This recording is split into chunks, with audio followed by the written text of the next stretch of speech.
All right, hello everyone. Today's talk will be on the virtue of modesty. So the question is, what exactly is a virtue? This is important to understand. Why are virtues important? You probably know the definition of a virtue. A virtue is basically a good habit. Habits are important because they really reflect everything we do. For example, when you walk, you don't contemplate every step you're going to make. Your whole balance and everything is done by habits you form throughout your life. How you greet people, how you interact, to make sure you are comfortable and you interact in a proper way. We do this by forming habits. If we were to take someone from the woods who is raised outside of society, and we brought them into society, and they were to greet people, they would appear to be rude. But it wouldn't actually they would be being rude. It's that they hadn't yet formed the habits to properly converse and talk to people. The way you carry yourself, the way you speak, the calmness with which you speak, these are all part of habits, and they're also all part of the virtue of modesty. So again, habits are the way by which we do good things. When we have habits, we do a good thing naturally. This is called a virtue. There is this idea that the virtuous person is the one who does great things but very difficult things. Actually, that's not true. The virtuous person does good things by habits. A good example are children. If you have children that are raised well, and they see other children that are well behaved, they will look at these well behaved children, they'll be appalled, they'll think they're brats. Now these children that are not well behaved, why do they act this way? Because they haven't acquired the virtues of how to behave properly. The children who are well behaved, part of the reason they enjoy being well behaved is because they have the virtue of well behavior and they appreciate it. Okay, so virtues are important because they form very much who we are and how we act. So one of the most important virtues is modesty. Now, through our whole life, we are supposed to be growing in virtues. So an adult has certain intellectual virtues. When an adult reaches a certain age, he's supposed to be able to do certain things, to be able to read, to write, to do basic math. There are basic fundamental things an adult should be able to do. When an adult doesn't have these intellectual abilities, we say they're retarded, or retarded mean they're lacking these certain mental capacities. But the spiritual writers also talk about being spiritually retarded. And what does that mean? Just as by a certain age we should have a certain mental capacity, by a certain age we should have a certain spiritual capacity. We should acquire certain virtues at a certain age. If you read Alphonsus Liguori, we should have reached the illuminative state by about the time of marriage. Sadly, by this definition, I'm a bit spiritually retarded in my own state. I'm still in the purgative state. But it's this idea that through our life, we need to grow and reach a high level of holiness. And part of the way we can do this is by studying the virtues and making sure we don't just have the virtues in one sense, but that we master the virtues. Okay, so modesty, what is a virtue of modesty? Usually when people hear modesty, they get scared. They think you're going to be yelling at women for, not wearing enough clothes. But the virtue of modesty is much broader than this. The virtue of modesty is the virtue by which one reveals themselves to another through their actions. So your comportment. So attire that's revealing is only one aspect of modesty. An important aspect of modesty is called decorum. So decorum is a sub-virtue of the broad virtue of modesty. What is decorum? Decorum is this idea that the way we dress reflects something about us and is actually part of respect. To wear sports clothes, to go eat pizza, to go play soccer is great. But we wear certain clothes that reflects the dignity and the value of the place. When we go to Mass, we must dress up. Of course, there's a special circumstance, that it's okay. But under normal circumstances, we need to dress up for Mass because of the virtue of decorum.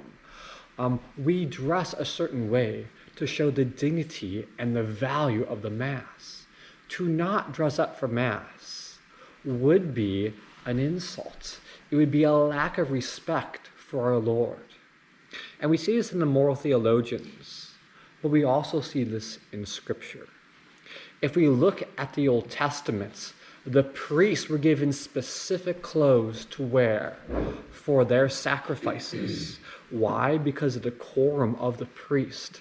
What they were wearing, what they were dressing, had to be a certain way to manifest the sanctity of the ritual they were performing.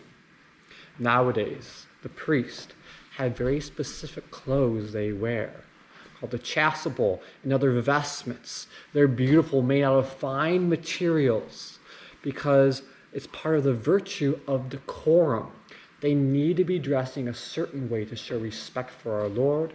Even if you are a Franciscan and live in poverty, the vestments of the Franciscans will still be made of gold and precious materials, because in this case, the attire is not about glorifying Father Bob or Father Joe. It's when that priest is in persona Christi, and glorifying the priest in this case is reverence for the Mass. And the same thing too for men and women who go to Mass. And this is the area where men tend to fail at modesty. Men tend to dress down, they tend to be casual. It's easier, they just want to be sportsy. And at times it's okay. But we go to Mass. We really need to reflect on this idea. I am presenting myself before the Lord. Do I want to act reverent and holy? Do I want to dispose myself to give him due respect? We dress up for the president, for all sorts of other less valuable people. Why would we not dress up to go and witness the unbloody sacrifice at Calvary? It is the most important thing we'll do in our life, and it should be one of the greatest things we dress up for. Okay, so this whole idea of decorum even goes to the nuns. So you don't necessarily need a nun to be very pretty, right? That's not, maybe some are, some are not. But all nuns should be beautiful. Pretty is more of a sexually inclusive word, where the word beautiful is that which is pleasing to the intellect. Paintings are beautiful. Mountains are beautiful. Nuns and religious should be beautiful. The most beautiful thing is God. And the nun and the monk should reflect that beauty. You go online, there's this famous painting of these two Carmelite nuns, and they're carrying this water jug. It's a painting of them. And it's so beautiful. You can see their disposition reflects the happiness and joys of the religious states. So for a nun to be wrinkled and disheveled and dirty, this is not good. A nun in her habit should be beautiful. She should have a proper decorum. So decorum is something very serious. It's not, the virtue of modesty is very serious. It's not just about not revealing yourself, but it's about revealing yourself in the proper way. The modest person doesn't just not wear lewd clothing. The clothing he wears expresses himself in a proper manner, in the proper circumstance. All right, another part of modesty. Remember, it's the way we comport our externals. So let's say there's a girl who comes to Mass and she's dressed really promiscuously. Then you go and you gossip to all your friends about how promiscuous that person was. By gossiping, you now committed another sin against modesty. It's your externals. When people see the gossip, it says something about that person. Usually the really bad gossip, people know that gossip. And it reflects something inside of you. Another thing is negativity. Negativity is really important. Virtue lies in the middle. Yes, there's crazy things going on now. It's sad that the Pope has died. There's war in India and Pakistan right now. There's certain things to be aware about, to be negative about. But there are some people who let negativity be the core in their personality. They're always negative. They never see the light. As Christians, this should not be the way. Our Lord Jesus Christ died on the cross for us. We have the Mass. We have the Eucharist. We have so many things to be thankful for. Yes, some negativity is good, but if our externals were seen as that negative person, we are acting immodestly. We must be careful with negativity. And actually, the same is true with excessive happiness. There are some people who are just always happy about everything. There's a proper time to be sad and a proper time to be happy. During Lent, you go on a Lenten retreat, you'll probably hear horrible, negative, sad things about our Lord, the passion, the horror, right? This is good and properly ordered negativity. And there are times such as Easter, the resurrection, and happiness and joy. And we need to have happiness. But excessive happiness would be like this idea of universalism, this idea, we can't even think that people could go to hell. Or an excessive happiness, everything's good, everything's wonderful. It could lead to apathy for sin. If we're not aware of how terrible and evil sin is, then we're probably not going to ignore it. So we must rejoice in what is good and be sorrowful at what is evil. All right, so there's another part of modesty called admiratio. Admiratio is a vice. It's a vice by which one unnecessarily draws attention to themselves. But it's good to be social. There are occasions where it's good and proper to draw attention to yourself, but it must not be done simply for the sake of self-glorification. A prime example is when you see people who maybe have, the punk will have the bright blue hair. Why do they do that? Well, they do that just simply to draw attention to themselves. It's not stylish, it's not beautiful, it's done purely for the sake of drawing attention and making oneself known. Now, in order to understand how to be modest, part of what's needed to know is the culture. So some people think that, culture doesn't really matter, that's all subjective. But the saints don't say this. Culture has force of law. St. Thomas says culture has force of law. This means we are actually morally bound to obey the standards of various cultures. So something can be immodest in one sense and not another. For example, there was, so as far as what is modest can be by nature or by culture. So the church roughly says that the length of a dress should be about the knee length of a woman, okay? That's the minimum by nature. Why? Because the moral theologians hear confessions, they realize, when they're above knee length, men are lusting after this. That causes arousal, so that part of the body has to be covered. But there's another thing that can determine modesty, and that is culture. There are some cultures that said dresses have to go down to the knees. Now, it doesn't necessarily matter why the culture says that, but if that's the cultural standard, then if you're in that culture and you wear above your knees, you are sinning against the culture. So culture has force of law. Culture is important. Let's look at vulgarity. So I teach at Padre Pio Academy, and one time some of my students told me, oh, like curse words, those don't really matter because they're just words. They don't really mean anything. Well, that's not true.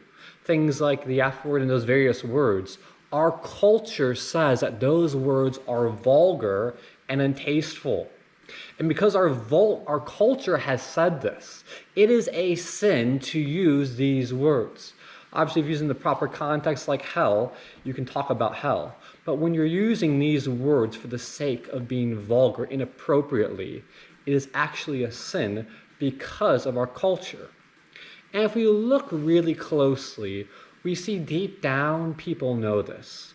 People who constantly have a vulgar tongue, usually when they're around women and children, they stop speaking that way because they know there's something wrong. There's something indecent about this. Especially when they're around clergy as well. They usually don't speak that way around clergy because they're embarrassed deep down. Their conscience is bugging them and they know they should not do it.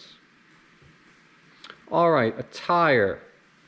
So part of attire is veiling. Veiling is part of the virtue of modesty. Now, how should men be men and women be women? So a woman is most virtuous when she is most feminine, and a man is most virtuous when he is most masculine. And though right now in canon law, it is an option to wear the veil at Mass. This didn't become universal law till Pope Linus, the second pope, where he universally declared that all women must wear veils at Mass. This obligation was part of positive law. The Pope has the right to initiate it, and the Pope has the right to undo it. It was undone by Pope Paul VI. However, there is something about a greater act of femininity wearing the veil at Mass, and it's a reflection of that feminine modesty. You know, beautiful things were veiled, the tabernacle is veiled, and Our Lady is always portrayed as veiled.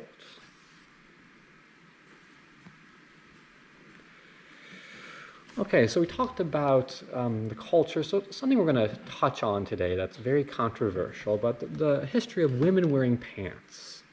Now, this was controversial in the very beginning. What happened? Women never wore pants. In the beginning, you had these feminists that were wearing pants because they just wanted to rebel against the beauty of femininity. They wanted to no respect for the feminine. They wanted men and women to be treated the same.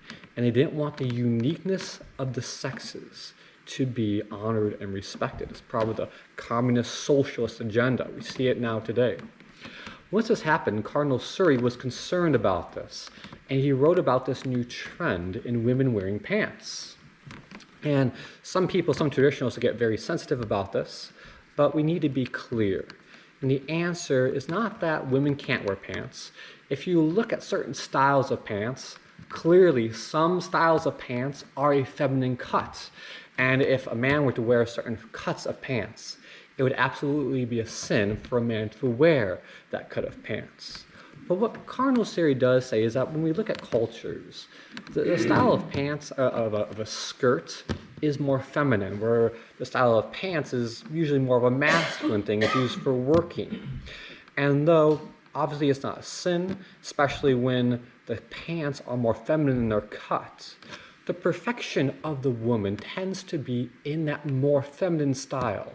As we said before, a woman, her perfection is manifesting her femininity.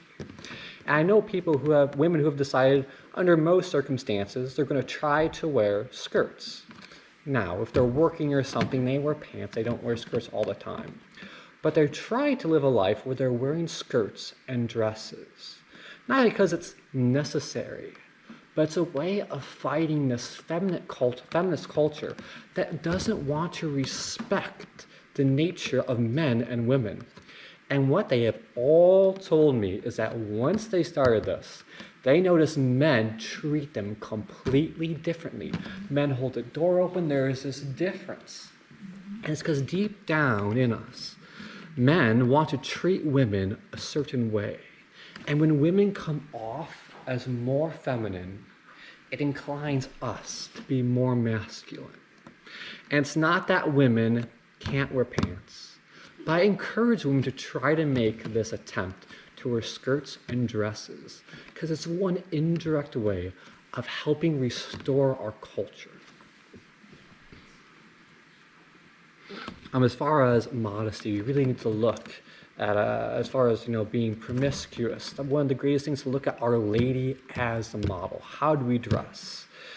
She is the archetype. And so it's really recently that this modesty has really become a serious problem. Obviously, it was in the past.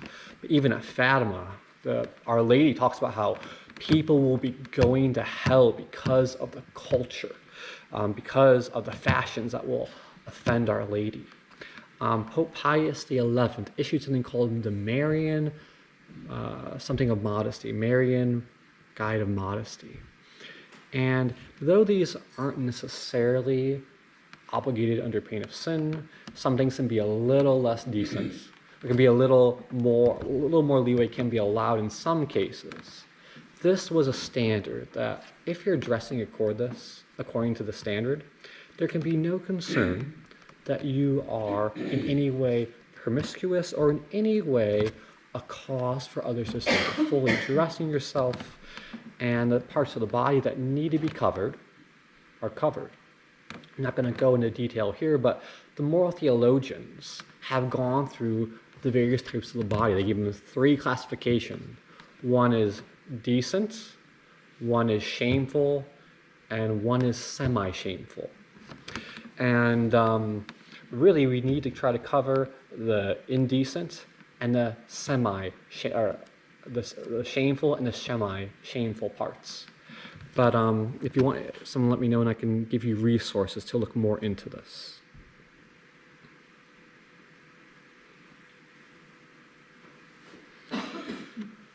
So one thing we need to consider too when we look at modesty are our friends around us. So we are trying to develop a society, a modest culture, a Catholic culture. And modesty is one of those really hard things to fight nowadays when you look at the trends in society. And something from the church we have is this called fraternal correction. Someone is immodest in some sort of way. If we truly love that person, we need to go out and fraternally correct them, point out their faults, and say, hey, you need to change. Now, exactly how this is done, it's going to change with each person. People have different personalities, people have different temperaments, we have different relationships with different people. But if we're truly someone's friend, we will go out, we will correct them, and try to change them. Now, one of the principles of fraternal correction is that it's kind of like just war. You have to have a belief that you're actually going to change them. If you think you're just going to make things worse, don't go out and just beat everyone over the head, tell them they're immodest. You have to have a serious belief that your fraternal correction is actually going to change them. And that means it can't be harsh. It needs to be calm, it needs to be gentle. Because of the lack of catechesis and formation nowadays, many people are immodest and they don't even know it. Many people are completely ignorant of their immodesty. I'm going to add something too that will shock a lot of traditional Catholics, but this comes from Alphonsus Liguori. He talks about in his, Alphonsus Liguori is doctor of the church, partly for his moral theology. He went even above and beyond some of the writing, the nuances of St. Thomas Aquinas.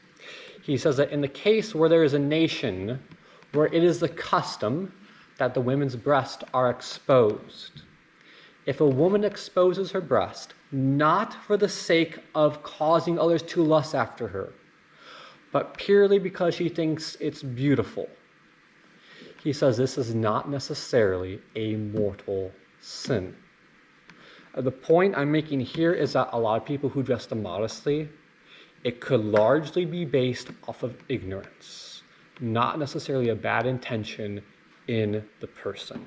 So if we're going to fraternally correct people, we must be very careful, very slow, and very patient with people. Okay, so if we're not going to if fraternal correction doesn't work, we must consider our relationship with evil friends or bad friends. And this is something that's not often talked about. But if we read the saints, they're very harsh on bad friends. As I said before, friends, most of us are supposed to be very high in the spiritual life, and I myself, in some ways, can be considered spiritually retarded because I have not reached the illuminative state as I ought to have. The spiritual writers talk about the aid of good friends, how they can lead you towards sanctity. But bad friends can lead you toward vice. Friends that are rude or crude or just under bad influence are going to at least indirectly lead you away from sanctity. And if we read the saints, they're very big on getting rid of bad friends, not being around them. Now, there's people we have to be around, but there's different levels of friendship, right? Because of work and things, you're going to have a certain friendship with certain people. But your close friends, the one you rely on, the ones that are constantly influencing you and how you think, how close are they? Are these people close to us that they're bringing us down? They're leading us toward mediocrity. I'm going to read a passage from St. Alphonsus Liguori. It's from the 13th Sunday after Pentecost on avoiding bad company. If you want, you can research the whole thing. I just took one little snippet from a large sermon of his. You will perhaps say, I feel a repugnance to separate from such a friend who has been solicitous for my welfare. To break off from him would appear to be an act of ingratitude. What welfare? What ingratitude? God alone wishes your welfare, because he desires your eternal salvation. Your friend wishes your eternal ruin. He wishes you to follow him, but cares not if you be damned. It is not ingratitude to abandon a friend who leads you to hell, but it is ingratitude to forsake God, who has created you, who has died for you on the cross, and who desires your salvation. That is the end of the talk. Are there any questions? Yes. Discussion it's another law about the women veiling. It didn't have to be specifically a veil. It could be just cover your head. Oh, sorry. Correct. Yeah, it's just head covering. And then, is it only at Mass, or if you were to stop into a church and pray, would you have to do that? So right now, there is no obligation. You don't have to cover your head at all. I mean, I would put it like this. Whenever you go to a church, a woman, I think she should try to have her head covered. If she happens to be by a church and she has a time to pray, I think it would be contrary to the spirit to be like, well, I'm not going to go into church and pray because I don't have a head covering. I think that would be bad. If something happens and you forgot your veil, I don't know, for daily mass, to not go to daily mass because you forgot your veil, I don't think that would be a good thing either. But I would encourage you, if you know you're going to go to daily mass, or I'm going to pray, it'd be good just to have your head veiled in there. Yes? All the sources that I've read, they say you should veil when there's adoration or the presence of God. So. Mm-hmm. Yeah, ideally you would veil for even just the tabernacle. But just don't avoid veiling if it's not necessary. Because here's the thing, technically the tabernacle itself would usually be veiled as well. Yes? So, Father, when he enters the church from the side of the Sacristy. sacristy, thank you, he has his Oh, yeah. beretta? It's a beretta, okay, cool. Yeah. So he comes in, and when he comes into the sanctuary, he takes it off, right? So... Yeah, that's different. So there's a different custom, because technically, like men, we aren't supposed to have our head veil at all. When we go to a church, we have to take our hats Right. off. As our now, Said that in, was it Corinthians, I think he said, he was talking about Yeah. veiling and unveiling. mhm. Differences between men's, what men should do versus what women should do, and how they should cover their head. Yes, exactly. But yeah, so it's a different custom. So the reason a priest has his hat is for different reasons than the reason a woman is veiled, because he's not veiled in the same sense. But even like during mass, so the bishop will wear his mitre, right? When he's doing the consecration, he takes that off for the holiest part of the mass. Now, there is actually a tradition among the Chinese that it was opposite. To have your head uncovered was this horrible insult, to have your head covered in front of a superior. So there's some points the Jesuits had this hat they had wore for the mass when they were converting the Chinese. I think there was some liturgical concerns about that there because they're Jesuits, but their heart was in the right place, you know. Any other questions? Yes. I have a comment, and that is, here in St. Stephen's Church, in the old days, apparently the men were on the right side of the church. Oh, here where, too. St. Joseph's altar is, and then the women were on the left side where the Blessed Mother's altar is. And on the right side, when you're in a pew, on the back of the pew in front of you, there are these little buttons and hooks. And they're for hats, for the men to put their hats while they're at Mass. And if you go on the left side of the church, those buttons and hooks are not there. Wow, I didn't realize. I didn't know. Wow, that's really cool. Isn't that lovely? So the whole separation of men and women, that's actually an ancient custom. Yes. There was actually a screen back in the old days separating the two. And a long time ago, I don't know if you've been to the Eastern Rite. There's a called iconostasis that separates the priest and the people. That used to be in the Roman Rite as well. There was a rood screen there. Eventually they got rid of that, but the altar rail is kind of what's left over from that. The idea that we want to be able to see the consecration. Yeah. Yes. Can you address the idea of custom and following customs as it relates to going to a different Catholic church?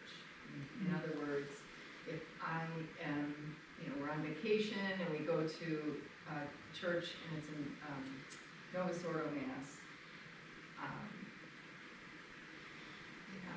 and nobody's wearing a veil, for one thing, okay? So would it be my obligation to not veil?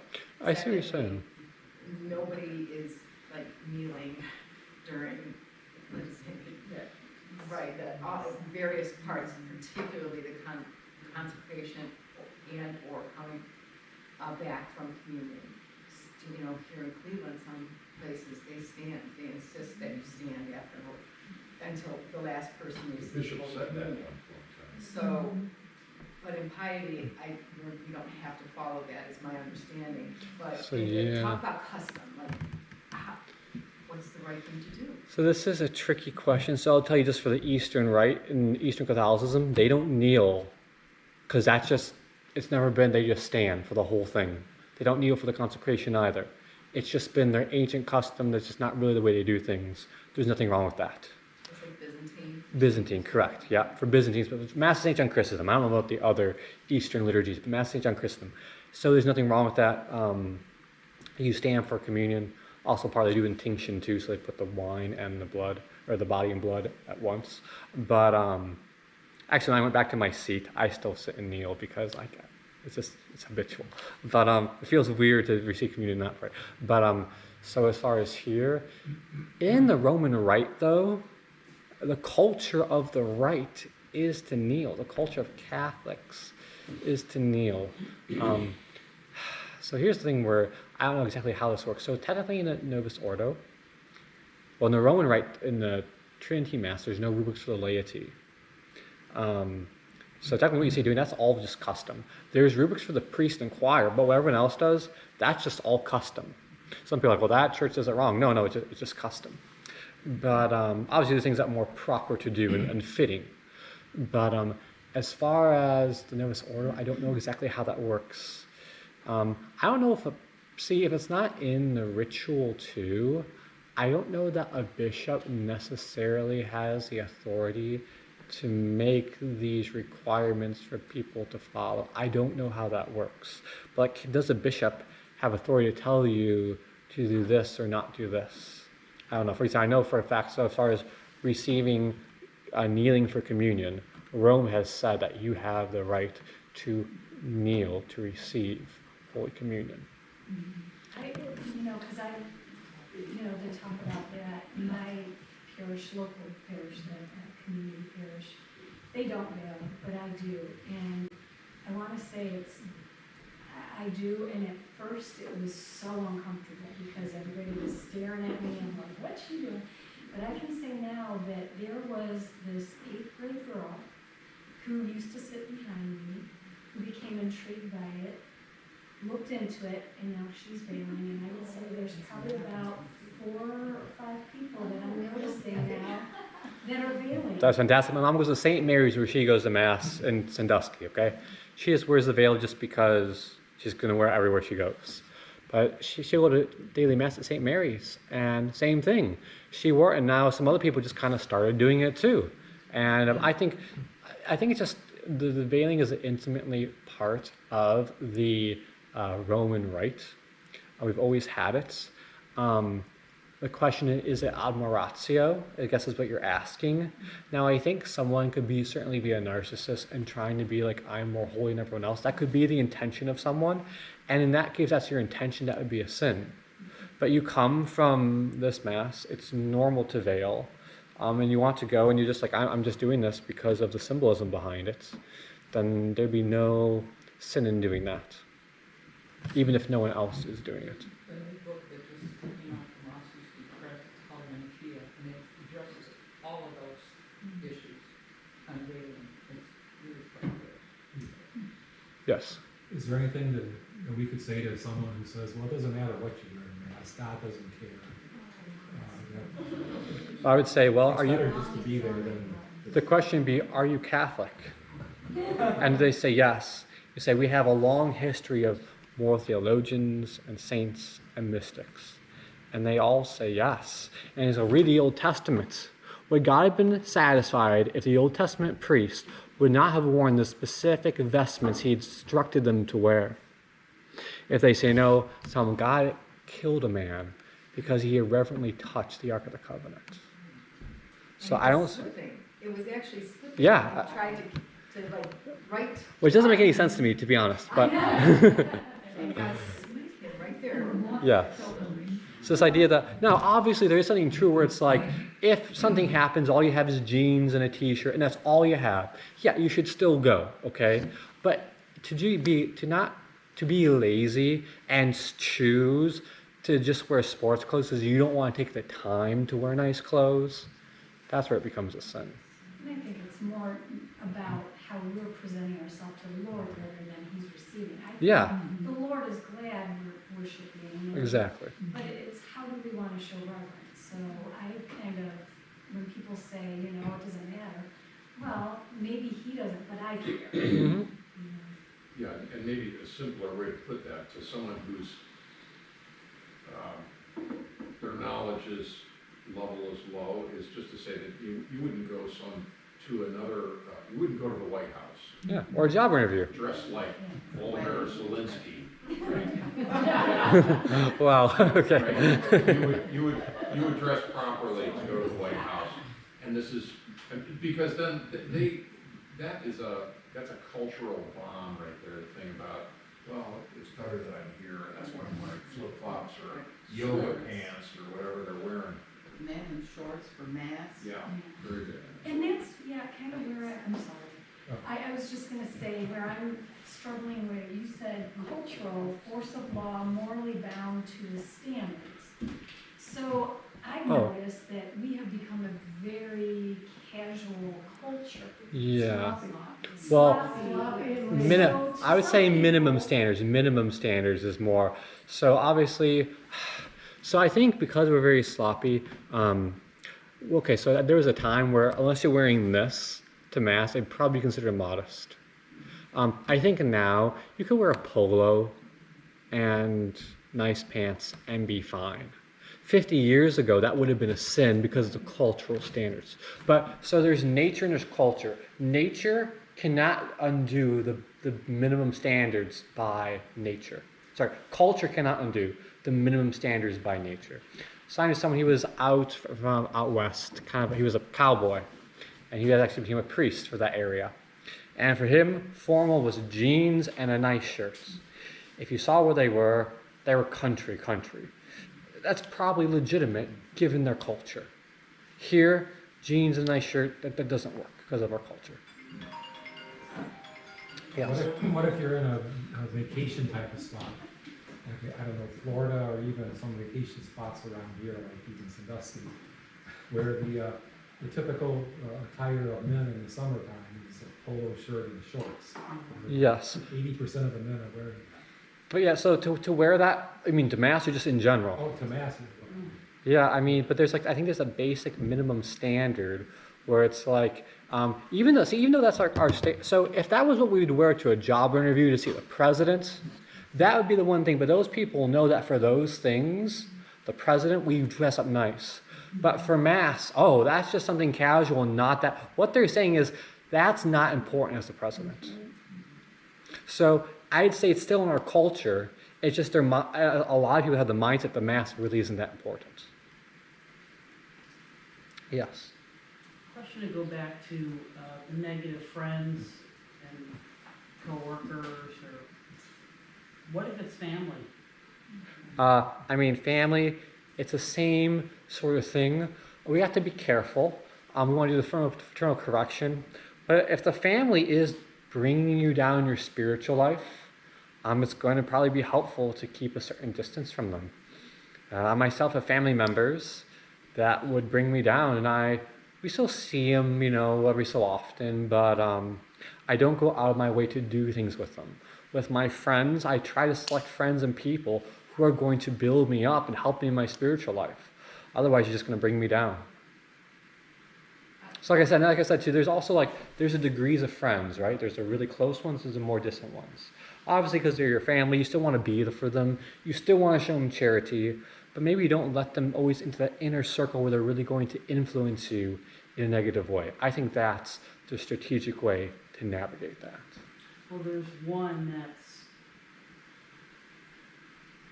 central to around all the others that aren't as negative, who I want to spend more time with, but it's almost impossible to do because of the one that's always there. That's a hard, have you tried? What you can do is, have you tried fraternally correcting them and tell your other family, hey, look, we got to talk to Bob, because Bob's always negative and it's bringing me down. Or, I don't know exactly. That's where so we have the principle. How to address this to each situation is not always easy. I don't necessarily have a good answer for you. I don't know your circumstance super well, but I hope that's helpful. And just calling on the Holy Spirit before you go visit those people. I know there are times that I have to say, okay, Holy Spirit, come to me, give me guidance when I'm in this. And it's amazing how the Holy Spirit can work for you too. And their guardian angel, yours and theirs. Yes. So going back to talking about modesty and cursing and swearing, can you say anything about women? There are some young women, well actually any age, where they just, I think the expression used to be they talk like sailors. Yeah, I know. What is that all about? And I don't understand why any woman would want to be dropping the F-bomb every other. It sounds like they're trying to compete with. Maybe it's feminism, I guess. I don't know what it is. I'm tough, I'm a woman, I'm just like the men. It's so weird. I find it so unattractive. When women are just cursed and vulgar, it's like, ugh. I find it repulsive. Yes. Just something that is linked to what you're asking and what you said. Like you said, it's not necessary for women to wear pants and blah, blah. I would argue it is kind of necessary. Nowadays, the feminism ideology is so embedded in everybody's mind. And we right here have different ages, and I will argue, and maybe all the women here have some kind of, little idea of feminism, to wear skirts is actually to fight against that whole thing, which is really difficult to identify because it's an abstract idea. When you do something material like wearing a skirt and then it's silly, it's a way to find back that idea and that really helps you. Of course, with a little bit of a prayer and everything else. So, why would I link it to her question? It's because behind feminism, there is a really old ideology, if you look and investigate, it's the devil's. It's the devil's will. And what does the devil want to do with feminism? It's just twist our nature. The same for men, like, whatever feminism is doing, really putting in a simple way, is just twisting the nature of women. The devil wants the women to be kind of like men. So if you think about it, Lose the uniqueness of being a woman. exactly. Celebration of being a woman. And that makes men weak. And they like like that's exactly like everybody here in the room has to ask themselves, am I being a little bit effeminate if I'm being a man, and the same for women, because there's a lot of things to correct. And I would say that's it. Yes. I guess there's this determination that you have to make with a particular friend, and is it going to be, and you have to make that determination of, are they going to pull me down, or am I going to be able to pull them closer to God? Sure, I think that all, and like I said, I think a key there is distance. So let's say it's someone that you're like, okay, I determined they're kind of weak, but I can make them better. You don't let them into that inner circle they're going to affect. You keep them out, you work on them. Yeah. But if they're really just going to pull you down, they're obstinate, there's a point where it's like, I've had to do this. Like, I got to let you go because you're weakening me, my spiritual life. It's not helping me. I need to get rid of you. So yeah. And there's those situations where you think, well, maybe I can get into this person, maybe bring them to mass, or maybe get them back. For sure. I think there's definitely room, like I said, in the outer space where you're just like, okay, I see you're struggling. We're going to talk and move in the right direction. You can have a friend that maybe is a homosexual, but I think as long as they're working on this and they're trying to live a chaste life and come back into the church, you shouldn't abandon those people. You should have a certain friendship. But like I said, a distant friendship. And the closer the better they get, the closer you can become. Any other questions? All right. Yes. I just thought of one. It's sort of what you were addressing, the women who just swear like men do. Is there anything that can be said to them to get them to stop it? I mean, like I know some women where I work and they just talk that way. It's really very unattractive. And how would you get them to stop it? I mean, I think this is one of those cases where it depends on each situation. But one thing we can do is say, I'm offended by that. Please don't speak like that around me. Because women tend to be much more worried about how people feel. So you say that it offends me, my religion. I think that's probably the best way to do that. Some just don't care. Some are trying to be tough and chill. I don't care about that. You know what I mean? So I don't know. It depends on the people, That happened to me too years ago. I would call my spiritual advisor and go, hey, you know what? This is what's happening on lunchtime. Like men stop and women too. Like start saying bad words. How can I tell them?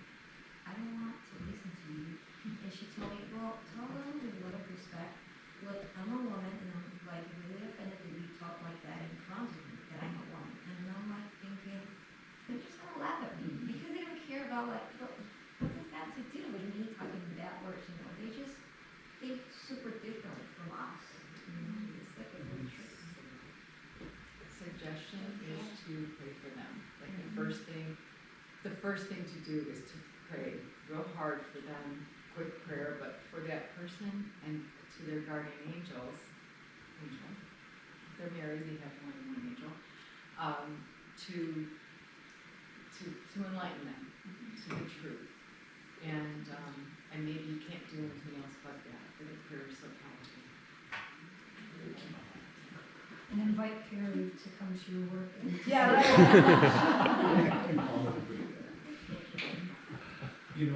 I think it's like by the same, it would, the wrong thing, I think, to do for us is to pull back and have like a Catholic ghetto where, we're very strong Catholics when we're with people that think and act like us. We've got to go, I think we've got to, the strength is to be that way, or to be the way we are here in the world, so that people see that. And I think what they'll actually do, they may not respond the way we'd like them to respond in the moment, but I think they'll be thinking about it, right?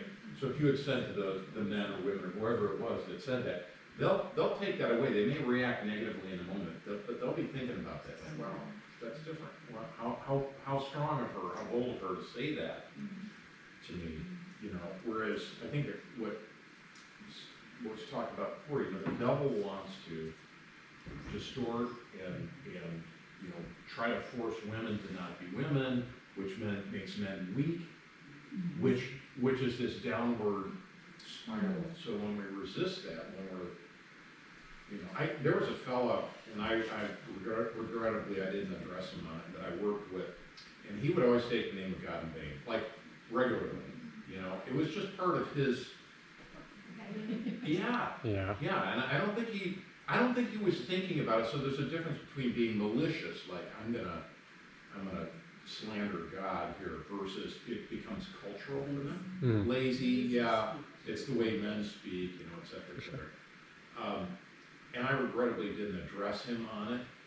Now, it might be the case that if some people don't care, and so if it's going to make it worse, then you probably shouldn't. Well, so that's another thing that you said. So I wonder about that, Barry, because especially, you know, again, with your circle, right, there's your immediate family, I suppose, and then friends, and then acquaintances, people that you just meet out in the world.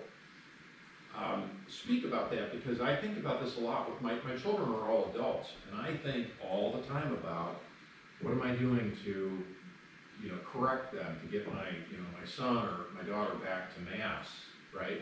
And your point about, is it going to help or is it not going to help? Oh. I don't know. I take that back. So, at least St. Thomas, the principles he gives for fraternal correction is that you should not fraternally correct someone if you think it's going to make it worse. So if it's going to cause things worse, then you shouldn't say it to them. But if you actually think it's going to help things, then that's the time you say it. So if your son's like really mad, like I'm complaining about the Catholic Church and be like, you know what? I think you need to go to mass. That's not going to help. But you could even be like, well, here's the things. Look at this. You could bring the conversation why it would be good. Here's some. You could talk about various truths. Well, are you worried about? Do you believe in the God? Yeah, you can work the whole thing. Well, how do you know that your life is pleasing to God? How are you going to go to heaven? You could do that whole thing and then reason into, okay, I guess I go to mass, right? So there's indirect ways of doing it. But fraternal correction is you go to someone and say, here's a problem, you need to do this. This is what you need to change, here's your defect. But there's ways of doing that same thing indirectly. We might want to do the indirect means instead of the direct means, you need to do this. Because usually they already know they don't care. Again, but it depends on the circumstance. Yeah, I think in most, like, for some of my kids that don't go to mass, I think there's something that happened in their life. They were all well trained, and some, I don't know what it's an infraction or something that caused them to go, I'm just not going, or the influence of other people or something. I just, you know what I mean? It's not. I don't think it's malicious intent. Like I'm going to, you know, shake my fist at God. It's just, I wouldn't say it's ignorance. I think it's laziness. Yeah. For me, with the GD and people just saying it just with as a curse word, my family says it like they're saying the word salt, or used to. They don't do that around me anymore because I had to finally say, okay, can you not say that? I don't like it and it offends me. I don't want to hear it anymore. And they finally don't. They will at least not do that. Mm-hmm. And my family is anti-Catholic. Not just don't like Catholics, they're anti-Catholic. So I think here's a principle we have to go by. And that is, how do people convert? Why do people change? There is one answer. God gives people grace, and through that grace, people are moved. None of us ever convert anyone. God converts them through his grace. God might use us as instruments to help move someone to conversion, but God converts everyone. So if, I guess that maybe the part of the problem is we think, okay, why just say the right thing to them and they'll convert? I think in this case, why is that person not converting? This is the answer. God is giving them grace and they are rejecting it. And we can think, well, maybe if I just tell my kids, it'll change them. No, they are choosing to reject God's grace. I think in that case, I have family members that are the same way. You just have to pray for them. And do sacrifices, do, fasting and whatever types of things to bring them back. I think that's the answer. Yes. Peer pressure and distractions. There's Saint Monica, Peer pressure controlling, right? she prayed for years for Saint Augustine, her son. You can get so busy. And it's, you just don't get along. Her actually makes God help us a lot, so I think that's the route, but sometimes a physical confrontation with people doesn't work at all. No. For sure, yeah. Doesn't work at Yeah, all. Saint Monica, a great one for that. Absolutely. So she really shows if you want to change somebody, you have to go to God, and then He takes the grace and We just plant the seed, Holy Ghost does the rest. And I think the more that we let, like you said, the Lord use us as instruments, and we're all drawn to the light. And, even with my own children, I mean, there were things that I'm doing differently now that I wish I did then. But they're seeing some transformations in me because I am opening myself up to the Lord now. And just by some of the ways that I've transformed due to the Lord's, allowing Him to work through me, I'm starting to see things like I'm starting to go to adoration. And now I've heard